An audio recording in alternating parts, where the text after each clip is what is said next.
Assalamualaikum warahmatullahi wabarakatuh. Kami dari kelompok 3 akan mempresentasikan hasil kerja kami membuat PPT yang berjudul Inovasi Jasa Baru atau New Service Innovation. Eh, Sebelum itu, saya akan memperkenalkan diri saya dan teman-teman saya. Perkenalkan, nama saya Indah Rehana Haryanti dengan NIM 202104100167 dan teman-teman saya.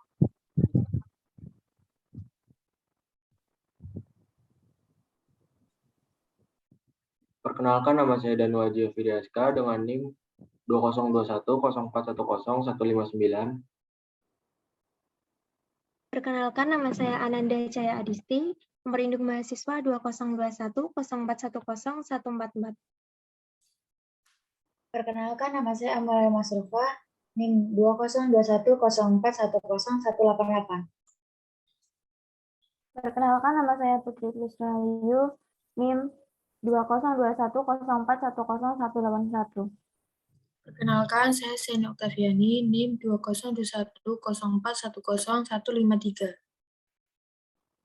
Perkenalkan, nama saya Laila Maimun dengan NIM 202104100175. Nah, materi pertama akan disampaikan oleh teman saya, yaitu Seni Oktaviani. Pertumbuhan layanan. Di ekonomi layanan paling maju di dunia seperti Amerika Serikat dan Inggris, kini layanan menyumbang hingga 3/4 dari kekayaan 85% lapangan kerja. Dalam UE, layanan sekarang menyumbang 73,6% dari tabel nilai tambah bruto UE 28 tahun 2013. Secara tradisional, literatur memandang layanan dari produk. Tetapi karena teori inovasi telah dikembangkan di sekitar pengetahuan dan teknologi, mempersulit pandangan tradisional memahami inovasi dalam layanan. Namun, pengembangan perusahaan berbasis internet yang komunitasnya mendorong pengembangan layanan baru merupakan bukti nyata dan keluaran inovasi dan layanan.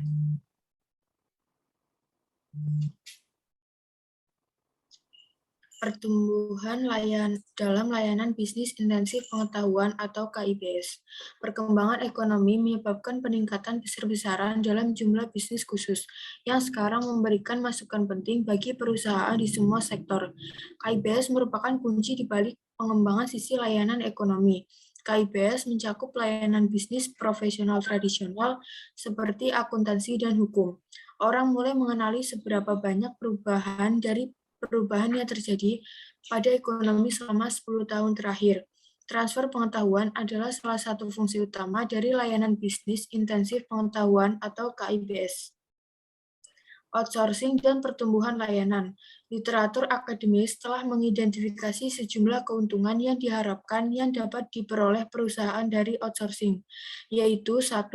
Pengurangan biaya operasional, 2. Kemampuan untuk mengubah biaya tetap menjadi biaya variabel, 3. Kemampuan untuk fokus pada kompetensi inti, 4. Akses ke kompetisi dan keahlian eksternal perkemuka di industri.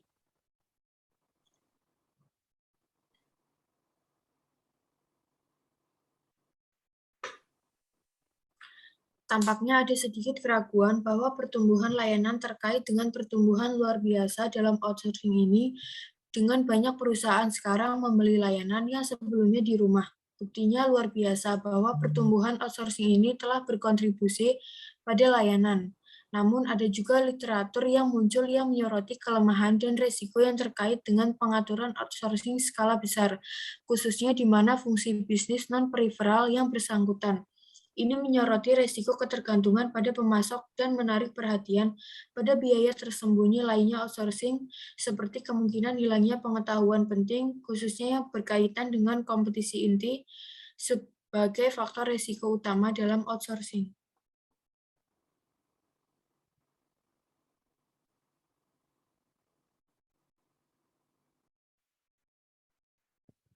Nah, ada juga sisi risiko outsourcing utama, yaitu yang pertama, ketergantungan pada pemasok, yang kedua, biaya tersembunyi, yang ketiga, ketergantungan kompetensi, yang keempat, kurangnya kemampuan yang diperlukan penyedia layanan, yang kelima, risiko sosial, dan yang keenam, manajemen yang tidak efisien.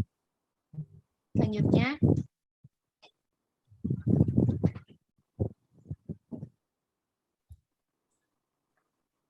Materi selanjutnya yaitu tentang berbagai jenis layanan. Sektor jasa sangat luas dan sangat bervariasi dari layanan publik dalam bentuk pendidikan yang didanai negara untuk 97% anak-anak di Inggris, hingga layanan bisnis spesialis dalam bentuk desain dan pemeliharaan situs web internet.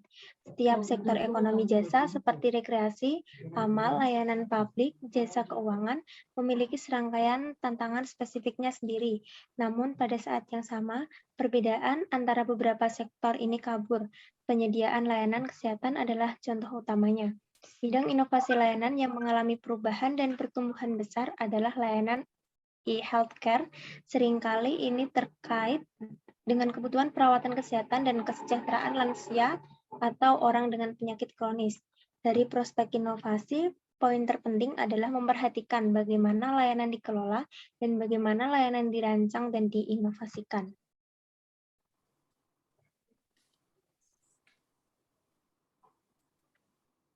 Teknologi dan pengembangan layanan baru. Teknologi mengubah sifat pengembangan layanan dalam banyak cara. Teknologi dapat menguras tugas pengembangan layanan dengan memberdayakan pelanggan dengan mekanisme teknis tertentu, seperti perangkat pengguna. Teknologi telah menjadi penggerak inovasi yang paling signifikan dalam layanan. Penerapan teknologi yang berbeda dalam konteks produk layanan yang ada telah mengubah cara layanan dan disampaikan, dan dengan demikian memunculkan pengembangan produk layanan sangat inovatif. Sebagai contoh, teknologi internet yang memunculkan perkembangan e-commerce telah membawa transformasi radikal dalam praktik belanja konsumen. Layanan baru dan model bisnis baru. Layanan baru dapat memberikan perubahan yang berpotensi lebih signifikan daripada produk baru. Mereka dapat memberikan model bisnis baru. Satu-satunya peringatan di sini adalah bahwa seringkali layanan baru didukung oleh aplikasi teknologi baru. Karakteristik layanan. Dalam pemasaran, banyak perbedaan antara barang dan jasa. Perbedaan ini disebut sebagai karakteristik layanan. Karakteristik utama yang membedakan layanan dari produk adalah interaksi dengan konsumen. Berikut adalah layanan sebagai proses. Jasa sebagai proses, yaitu ada 5 kategori, yaitu sebagai heterogen, diproses dan dikonsumsi secara bersamaan. Yang ketiga, diproduksi secara bersamaan oleh konsumen. Yang keempat, tidak terwujud. Yang kelima, bersifat panah. Produk layanan adalah inti dari penawaran layanan baru, terdiri dari manfaat fungsional yang disampaikan oleh layanan. Menurut Bond, inovasi teknologi proses digunakan untuk meningkatkan efisiensi dan efektivitas sebagai proses layanan yang paling inovatif. Dari teknologi internet pada bisnis dan mengelola bisnis secara umum sangat besar. Sehingga banyak perusahaan jasa mencari cara untuk mengeksploitasi internet dalam klasifikasikan tergantung pada tingkat perubahan. Klasifikasi Lovelock adalah gambaran berbagai tingkat perubahan yang dapat terjadi di inovasi layanan. Namun mereka terbatas dalam menjelaskan peran teknologi dalam mengidentifikasi berbagai jenis inovasi. Proses pengembangan layanan baru. Pengembangan layanan baru dapat didefinisikan keseluruhan proses pengembangan penawaran layanan baru dari pembuatan ide hingga peluncuran pasar. Pengembangan penawaran adalah kombinasi dari pengembangan layanan inti dan proses di mana konsumen mengevaluasi, membeli, dan mengkonsumsi layanan. Komponen layanan menjadi bagian integral dari sebagian besar produk manufaktur.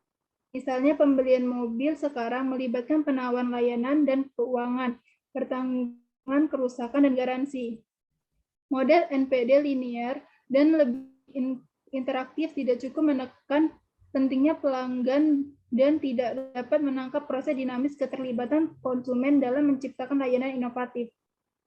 Faktor yang mempengaruhi evaluasi pelanggan terhadap produk atau layanan baru dan bagaimana pelanggan cenderung berhubungan diperlukan untuk memastikan hasil sukses. Banyak hal manajemen inovasi diperlukan untuk mendapatkan layanan baik dan lebih sukses, baru atau lebih baik. Internet menyediakan mekanisme agar industri sekarang dapat mengembangkan penawaran, dan Hertog menawarkan dimensi inovasi layanan kesemuanya dipengaruhi oleh pilihan teknologi yang tersedia, yaitu konsep layanan baru, antar muka klien baru, sistem pengiriman layanan baru, dan opsi teknologi. Materi selanjutnya yaitu model pengembangan layanan baru. Model pengembangan layanan baru berasal dari model proses yang awalnya dibuat untuk pengembangan produk manufaktur.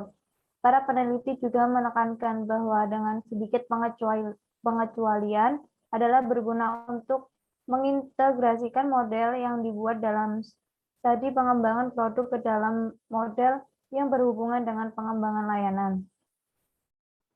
Model pengembangan layanan baru dibagi menjadi dua ya.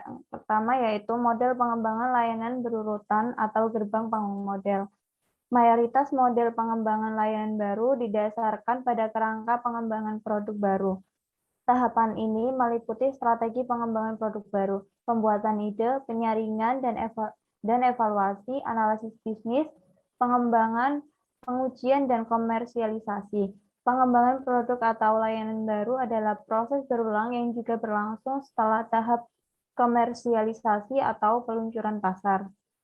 Dalam konteks ini, model pengembangan produk baru yang mencirikan proses yang bersifat iteratif juga telah diterapkan dalam konteks layanan. Yang kedua yaitu model pengembangan layanan bersamaan. Pengembangan layanan bersamaan atau rekayasa simultan mengatasi keterbatasan jenis model sekuensial dan menawarkan cara yang lebih fleksibel untuk mengembangkan layanan inovatif. Dalam pengembangan layanan bersamaan, komunikasi ditingkatkan dan keahlian semua departemen dipekerjakan. Tujuan dari pendekatan ini adalah untuk mempertimbangkan seluruh proses pengembangan layanan pada tahapan individu. Inovasi layanan dan konsumen. Salah satu karakteristik penting dari layanan yang membedakan mereka adalah bahwa pelanggan yaitu CEO produser layanan. Oleh karena itu, peran yang dimainkan pelanggan dalam layanan lebih penting dibandingkan dengan proses manufaktur. Pada tabel 15.6 terdapat 10 metode yang bertujuan dapat memberikan masukan untuk proses pengembangan layanan baru di setiap tahap, seperti perencanaan strategis, ide generasi, menyaringan ide, analisa bisnis, pembentukan silang tim fungsional, desain layanan dan desain sistem proses, pelatihan anggota, uji coba layanan, uji pemasaran, dan komersialisasi.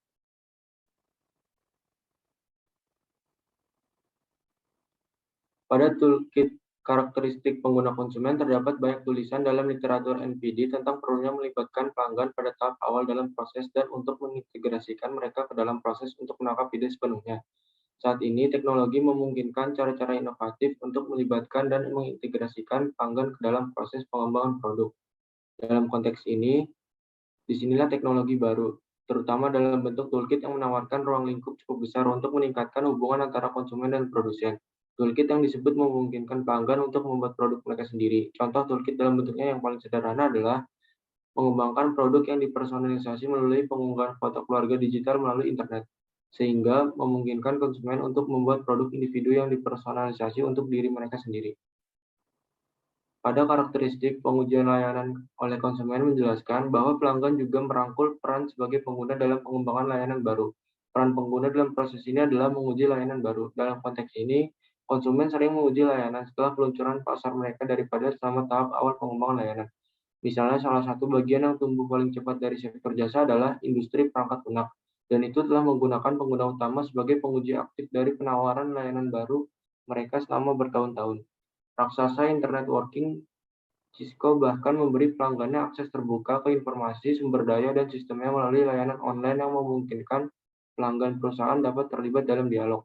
Dengan cara ini, pelanggan yang mengakses basis pengetahuan Cisco dapat membantu pelanggan lain untuk memecahkan masalah yang sedang mereka hadapi.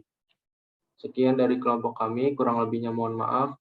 Wassalamualaikum warahmatullahi wabarakatuh.